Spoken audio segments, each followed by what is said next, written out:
Specify set times and days to take commission-free orders from your Rocketspark Ecommerce website with scheduled ordering.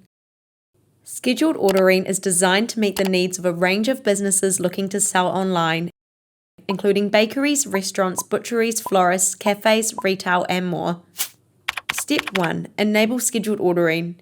Set up day and time preferences for taking orders in your store settings. Step 2. Set up minimum wait times. If your products take minutes, hours, or days to prepare, set up minimum wait times for pickup and delivery so you can make sure you'll be able to prepare and deliver their order on time. Step 3. Start taking orders.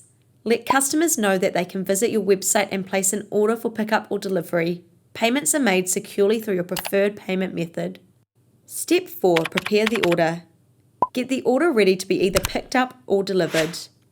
As your situation changes, you can switch from offering just delivery to delivery and pickup or vice versa.